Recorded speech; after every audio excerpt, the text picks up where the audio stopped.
Hi everyone, Luca from lgmphotography.co.uk, and in this video I am finally doing my review on the Nikon 70-200mm VR2. Now I have had this lens for just over 3-4 months, and my main use for this lens has always been portrait, but I've also used it for landscape and just a bit of wildlife photography, but very basic like wildlife photography. So my first thought on the lens, well, the construction is just amazing. It's metal everywhere, from bottom to top. It's just metal. Very heavy lens, very heavy. It's about 1.5 kilo, which is 53 ounces if you are in England or the US. Now you've got the little clip for the tripod, which is great because it's got a little clip here. We just press, take it out, and to put it back you just slip it in and it's set like that. So very handy, very clever system actually. The other one, you have a little one here which allow you to, for example, go from portrait to landscape mode very quickly if you have your camera on a tripod. On the side of the camera we've got the autofocus, manual focus and manual focus, or manual automatic. Under this we've got full or 5 meter to infinity, so you would be using this mode if you were photographing a subject which is over 5 meters, so your focus doesn't go back too much. You gain speed on your autofocus. Underneath this we've got the VR, which is on and off, and normal or active. Normal would be for something that's pretty stable. Active would be some very high action, for example sport, motorsport or something like this. The lens hood is different than the VR one. The VR one has this quite longer lens hood. This one is much slimmer. I also prefer the VR one had a better looking lens hood, but I don't know, it works. It kind of stops some of the lights, I suppose. Comparison with, let's say this is the 40mm f2.8, so you see the size, very big lens. I've got a D3S here, so it can give you comparison with the size here. So yeah, it's a big lens. I can show you with the 24-70 because I'm filming on at the moment, but yeah, construction wise just perfect, 10 out of 10. It has nano, which is nano crystal, which is nano coating, which stops some of the ghost and flare that you would normally get from the sun if you were shooting straight at the sun. It also has the ED glasses, which are extra-low dispersion glasses. That's good for sharpening and coloring. SWM, which is silent wave motor, so really silent focus, very quiet. Made in Japan, which is always nice. Difference between this one, for example, the 40mm macro, this is made in China. Japan always kind of get the better lens to make. China is the mass market. So yeah, that is really nice.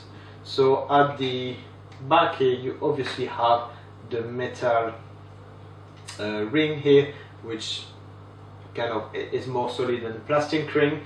I think no, this one has a metal ring, but let's say a lens like an 18-55 will have a plastic ring. It's very light lens, so it's not too bad, it's no problem. Having the metal rings obviously can reinforce the connection between your camera and the lens. Also there is quite a large, it goes, the glass only you probably have about 2 centimeters of nothing before you get the glasses, and this is the reason for to get the teleconverters in. This lens will take any teleconverter and works perfectly with autofocus. It picks up your aperture, it just works exactly the same as if you didn't have one. My recommendation on teleconverter is probably avoid the time 2, because that it does affect the quality of your optic, but the 1.7 and the 1.4 strongly recommend if you're looking to increase your focal length. Now, lots of people have been saying that the 70-200 VR2 is not a true 200mm. I personally find it a bit low reach. It's not, it doesn't go as far as I thought it will be. I had the 80-200mm FD, and I also have the 70-200 Sigma 2.8, and if I remember well, it used to have an extra reach, but it's very limited. It's not much. No, they won't make that much difference. I use this lens also on a DX format.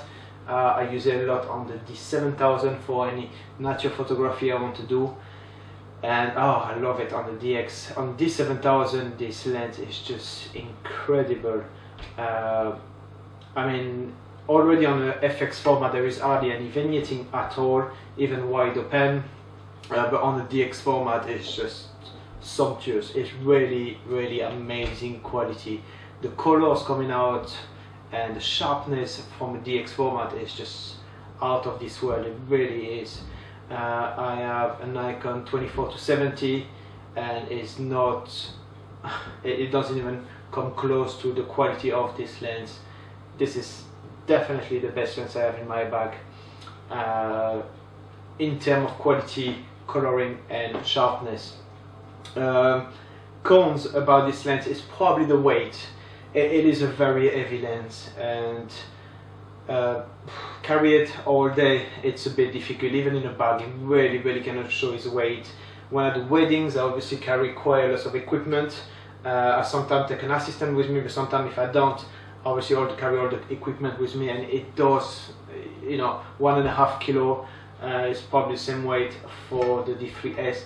So putting them together really kind of, you know, your hands can get tired after some time carrying this equipment.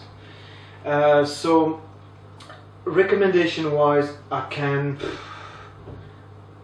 could not find a reason why you shouldn't buy this lens. This lens is good for sport, wildlife photography, landscape. I love using 70-200 for landscape because it gives you this extra perspective, which I love to use. Portrait photography, incredible. I just don't have any complaint. It's an amazing lens. It's got very smooth ring for the focus and the focal length. Yeah, apart from this, yeah, I'll put, you probably see here a few close-up of the lens. It's just a great lens. If you have any questions, please put them down below. I just don't have much to say about it because it's just perfect. It really is the perfect lens. So yeah, any question, let me know. Cheers, see ya.